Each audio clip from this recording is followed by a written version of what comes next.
Hey everybody, this is Jesse Knox, Beast of Birding. We just got done turkey hunting. It was not a great morning. I heard one gobble, chase after him, and he was quite a ways away. I pretty much got the property line, called for a few minutes, not a single gobble, hanging around for another hour or so, and I'm like, okay, they're playing hard to get. I think we're in that lockdown stage, and I got like 5 days left to hunt for the season's done for the year. I've had a lot of fun turkey hunting, but man, it's I tell you what, do not bring a knife to a gunfight when it comes to turkey hunting. Well, I tried to use my bow tag, and man, that's been challenging. I got my gun tag now, but I don't know. We had an early breeding season, and they might be just done. I don't know, but I'm gonna keep trying. Got a couple more days I can hunt, so we'll take advantage of it. So I don't believe I've showed this here on YouTube. I've shown this on Instagram and Facebook. This is a little experiment. These tree tubes have in them the Bigtooth Aspen. It is a native aspen tree to southeast Iowa. The main goal was I want diversity. And number two, I really like woodcock. I'm not sure I'd be able to hunt them at all on this farm until we do some more serious management. But I really enjoy having woodcock. Is one's Aldo Leopold's favorite birds, and so is mine. And I just enjoy having that bird here. And the one thing woodcock and ruffed grouse share in common is high stem count. And you don't necessarily have to have aspen. I'm particularly fond of aspen. Knowing that we had a tree that was native to this part of the state, I'm like, I really want to try growing it. I like to introduce it here. I do understand aspen's root suckering. They send a lot of little colonizers out, but I'd rather have aspen to go burn and mulch down the road instead of cedar trees, black locust, and elm. So aspen's going to be very conducive for fawning cover, browsing cover as they get older, but also I think a good decent breeding habitat with a combination of early successional habitat of forbs and the proper kind of native grasses and whatnot. So I think it'd be a really cool element to have here. So that's got the goal. So we chose an area that I understood they like moist or well-drained soils, and this place has been flooded out for a while, and they're actually handle it pretty well. There's some that have died from the intensive flooding. We've had, I think, 4 to 6 inches of rain the past 3 weeks. It's pretty intense right now, and but for the most part, they're holding on. I've lost a handful. Some I think were already dead in the beginning, and excuse me, guys. Hang on one second. I'm gonna tick on me, little sucker.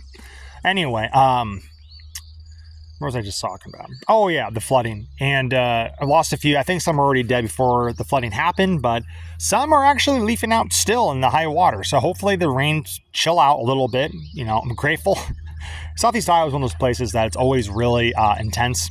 It's either like it's dry or it's super wet. So there's never in between, which is too bad. But anyway, brief history. This is just a little, I guess you call it riparian. And it was just Reed's Canary. And I'm like, we got to do better than Reed's Canary. It's just a solid grass. So we did 2 applications of Roundup. One was back in mid-August and another time was October.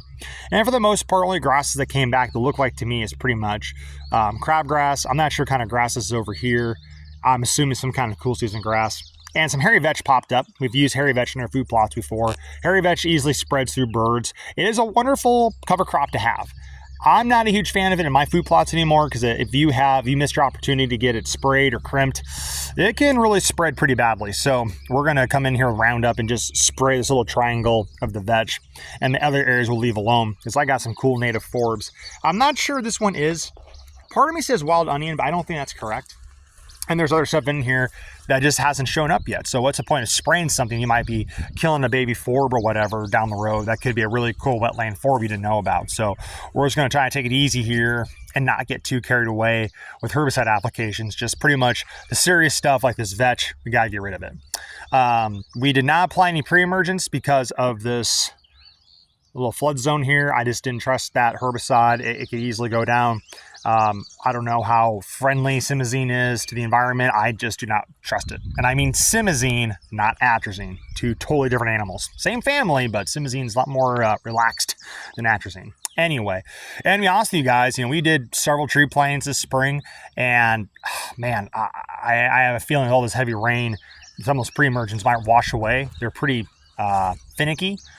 They're not super aggressive. They work really good when things are nice, but if it's too dry, it doesn't activate, and if it's too wet, it washes away. So we'll see how well they work, but hey, some of those tree plants, the goal was early successional habitat, so we'll just see how that works out.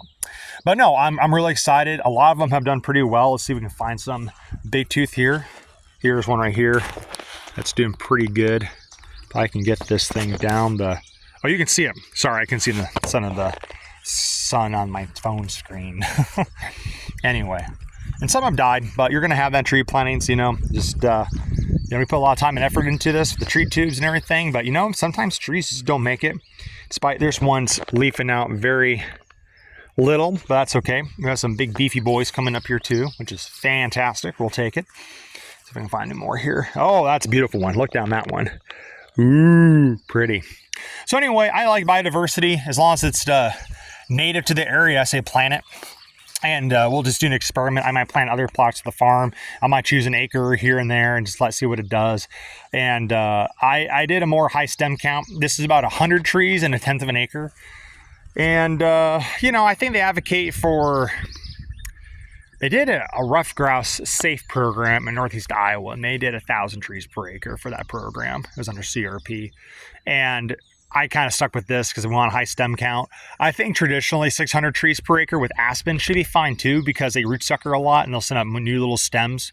So it might be okay. We'll just see how that works out. But do whatever you think is best. These guys were like $3 a pop, so it was no kosher either. So it's kind of like, oh, okay, that's kind of pricey. And I'm pretty happy with the quality of the tree. I've only lost maybe 10 or 12 so far, so that's pretty good. So, well, guys, I got to get back to work. I got to get some zip ties on these tree tubes and run some errands this morning, and we'll just keep you posted. Thanks for watching.